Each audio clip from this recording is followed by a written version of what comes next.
Now, I'm just going to do a small session now where I'm going to be telling you what to expect in terms of topics. Okay, I've been telling you the things that you are questioned on. Now, what about the topics? What are we even going to be doing? So, what is Math 101 all about? So, let's put some of the topics you're going to be doing. So, Math 101, right? I'm going to show you some important things that you have to know. All right. Now, the first topic you're going to do is going to be set theory. Okay, you're going to go through sets and learn about set operations and whatever. And this is now university, so it's going to be a little bit deep. You understand?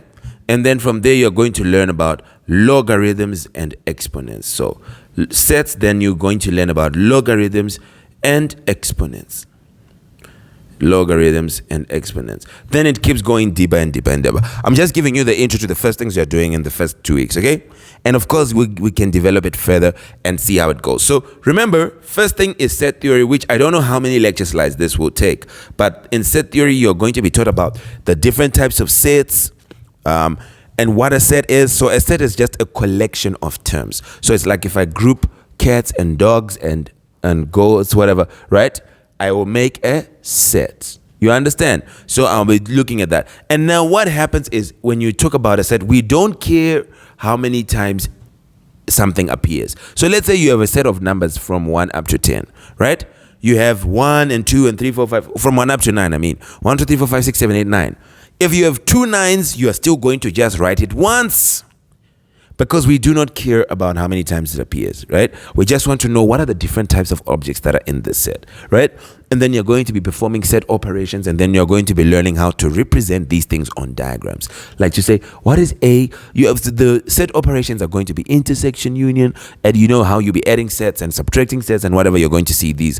And then you're going to have these Venn diagrams where you are going to be drawing sets, and then you are going to see what this region in between them is going to be. Okay, so and then you're going to be learning new words like what is the cardinality of a set, and then you're going to be learning something which is going to say what is the cardinality of a power set. So you'd need to know what a power set is, what cardinality means.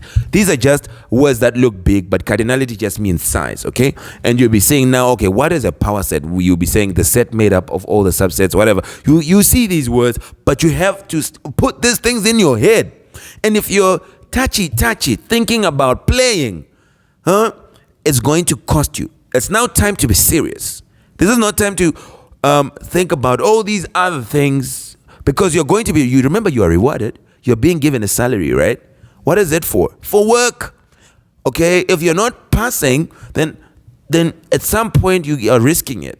So please, you have to be consistent, right? This is time to be serious. You have to look into this and start covering. So, okay, set theory and then logarithms, whatever. That's math. Then physics, what do we have? So physics, first of all, you're going to be reminded of some mathematics, okay? So it's going to be some mathematical operations, but this thing is going to get really interesting. So it's going to be mathematical concepts. First, you're going to be reminded about it. It's in the first topic and the second, okay?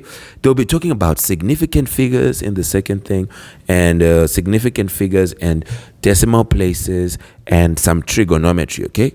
You're going to be reminded about trig, particularly of right angle triangles, SOHCAHTOA and Pythagoras, okay? These are the trig things you're going to remember. SOHCAHTOA and Pythagoras work for right angle triangle. So you're going to learn significant figures and decimal places, and you learn just 2 important rules to say, okay, when you add, what happens? When you multiply, what should you look at? Should you look at significant figures or decimal places? That's just what it is. For Physics 101, then you're going to start talking about now things to do with motion, okay? Things to do with motion. You learn about position and how to represent it and stuff like that. And you have to be guided by your tutorials. You have to be guided by your tutorials. And you'll be reading, and I'm sure you'll be provided with videos and whatever. So there's going to be position, then distance or displacement. You're going to be now doing with the graphs. You're going to be doing with graphs and how to represent these things. And then you're going to have velocity as a vector, whatever. You have velocity and speed. So you're going to have these things, and you're going to have acceleration. Then from there, you're going to go even deeper into forces and how they affect motion. Then you're going to talk about Hooke's law. Then you're going to talk about momentum. Then you're going to talk about work and energy. And it's deeper now, okay? And it goes all the way. There's going to be some deep stuff. So don't underestimate it. Be real up at your heels. You got to be moving real quick, okay? So it's going to be interesting. This is, you used to call this general physics. This is the unit called general physics in high school, right? But now it's deeper. So we have more things. Don't worry, you're not going to do electricity. You're not going to do magnetism. You're not going to do nuclear physics. You're not going to do all those things in this semester, right? You're going to meet those things next semester. So in this semester, what is it all about? Motion, motion, motion, okay? And momentum and forces. So you're going to learn about the forces, where you'll be learning about new forces, and you'll be calculating friction. You guys never calculated friction, right? So now you're going to be calculating friction and also working with deeper calculations to do with weight and whatever. And you'll be dealing with a force called normal reaction. You know it? No, but you're going to learn about it. Don't worry. So this is going to be physics. Anyway, you start with these things. I'm showing you where you're starting. Then what about chem? How are we starting in chem? Okay, so this is our chem 101. It is a lot of things, but I'm just showing you how you're starting. So first, you're going to be talking about matter, right? And they're going to be reminding you some things, but then introducing some new words. So you're going to be looking about matter and atoms and whatever these other things, right? And you're going to be talking about now, let's put it now, atoms. Now in atoms and atomic theory is going to get interesting, because you're going to have what we call quantum chemistry. Okay? In here, you'll be now learning about things like, when you were in high school, you learned what we call the Bohr model. The Bohr's model. Niels Bohr is like a Swedish scientist, and he told you that when we are representing atoms, this is it. Let's say you have a nucleus, you're going to have the first shell of electrons, then the second shell, then whatever. Now you're going to be learning it deeper than that. Okay, you're not going to be doing these first shell, second star, Bohr, where things are nicely circular like this. No, you're going to be learning about SPDF notation. These are new orbitals and whatever. It's going to be interesting, okay? And after your quantum chem, and you're good at quantum chem, and you understand these four numbers that you're going to learn about, these four quantum numbers, which is L and N and L and ML and MS, whatever. You're going to learn about them.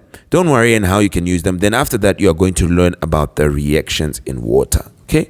Reactions in water, and do some calculations to do with that. So it's going to be reactions in water. And particularly, it's only 3 reactions that happen in water, okay? So important, because it's very, very common in your chemistry. And this is going to be precipitation reactions. You're going to learn about precipitation reactions. Precipitate is just a solid that is released in a solution, okay? So when we're saying we have a precipitate, it means we are reacting two things, and then we have a solid that is forming at the bottom of our solution. So we're going to be learning about these reactions where we are releasing a solid at the bottom of our solution, which is insoluble. You're going to see that solid. So we're going to learn about precipitation. And for this, you're going to have to be good at the solubility rules. So we'll talk about the solubility rules. You will see them in your slides and whatever. Solubility rules, where we talk about the things that are always soluble, the things that are insoluble, and then some weird cases, okay? The anomalies. Then you're going to have, after precipitation, you're going to do acid-base reactions. These happen in water. So acid-base reactions. And then finally, you're going to learn about the third, which is going to be redox reactions. This is probably the stuff that will come in your test 1. So yeah, it's going to be like this. After you do these logarithms, you're going to do rational numbers. That is, you're going to do rational functions in maths. You should put that. And you'll be learning how to graph rational functions, which is, you're going to be learning how to graph. A rational function is just a fraction function. You know how in high school you guys had f of x be x squared minus 3x plus 2. And they say, please graph this, right? Now you are going to be graphing this x squared minus this over x squared plus 2x plus 5, something like this. You are graphing a fraction? What? This is crazy, but it's going to be fun, okay? You learn the methods. There are 2 methods to graph it. One is using asymptotes. The other one is using transformations. That is what's going to happen. This is your chem. So are you seeing the stuff? It's nice, isn't it? So yes, you're going to talk about method, then you talk about this. Keep looking at this, and you're going to see how it's going to go. And it's going to be interesting. So this is going to be your stuff. And best wishes as you start week 1. We will see how it's going to be going. Goodbye for now. And remember, everybody, like, subscribe. Yes, and click the notification icon. Yes, so that you're going to get notification every time I'm going to upload something. Okay? Now that is it. Goodbye. Cheers. Good night.